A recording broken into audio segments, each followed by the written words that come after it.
Hello, നീ എന്തിനാ അത്യാവശ്യമായിട്ട് എന്നോട്ട് ഇങ്ങോട്ട് വരാൻ പറഞ്ഞത്? എടാ നീ കമ്പ്യൂട്ടർ കണ്ടോ? ഈ കമ്പ്യൂട്ടറിൽ ഞാൻ പല കമ്പ്യൂട്ടറും കണ്ടിട്ടുണ്ട്. നീ കാര്യം പറ. അതല്ലടാ, ഇതെന്റെ ചിറ്റപ്പനെ എനിക്ക് ആഫ്രിക്കയിൽ നിന്ന് അയച്ചു തന്നാ. 10ാം ക്ലാസ്സിൽ 10 കൊല്ലം തോറ്റു പഠിച്ച നിനക്ക് എന്തിനാണ് കമ്പ്യൂട്ടർ? അല്ല, ഇതെന്തിനാ ഈ വെട്ടുകത്തി? ഇത് ഓപ്പൺ ചെയ്യാൻ. എന്ത് ഓപ്പൺ ചെയ്യാൻ? കമ്പ്യൂട്ടർ ഓപ്പൺ ചെയ്യാൻ. അതുപോലും അറിയത്തില്ല. എന്റെ കമ്പ്യൂട്ടർ കിട്ടിയാൽ ആദ്യം ഓപ്പൺ ചെയ്യണമെന്നാ ഞാൻ രാവിലെ തൊട്ട് ശ്രമിക്കുക കുത്തിപ്പൊളിക്കാൻ. എടാ വിഡ്ഢി, അത് ഈ വെട്ടുകത്തി വെച്ച് വെട്ടിപ്പൊളിച്ച് ഓപ്പൺ ചെയ്യണ കാര്യമല്ല പറഞ്ഞത്. പിന്നെ ഇതെങ്ങനെ ഓപ്പൺ ചെയ്യും? നീ ഒന്ന് മാറിയേ, ഞാൻ ശരിയാക്കി തരാം.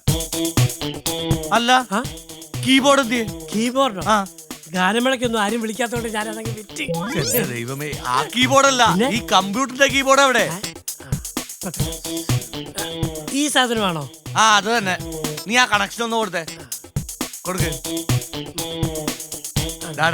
കക്ഷത്തിന്ന് എടുത്ത് താഴെ വെക്ക്.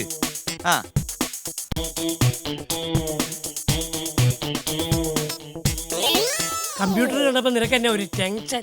അതല്ല, ഞാനിതിന്റെ ഫംഗ്ഷനെ കുറിച്ച് ആലോചിക്കായിരുന്നു. പിന്നെ ഫംഗ്ഷൻ? ഒരു ചെറിയ കമ്പ്യൂട്ടർ കിട്ടിയെന്ന് പറഞ്ഞ് ഞാൻ നാട്ടുകാരെയും വീട്ടുകാരെയൊക്കെ വിളിച്ച് സദ്യ ഉണ്ടാക്കി കൊടുക്കാം. എടാ, ആ ഫംഗ്ഷൻ അല്ല, ഈ കമ്പ്യൂട്ടറിന്റെ ഫംഗ്ഷൻ.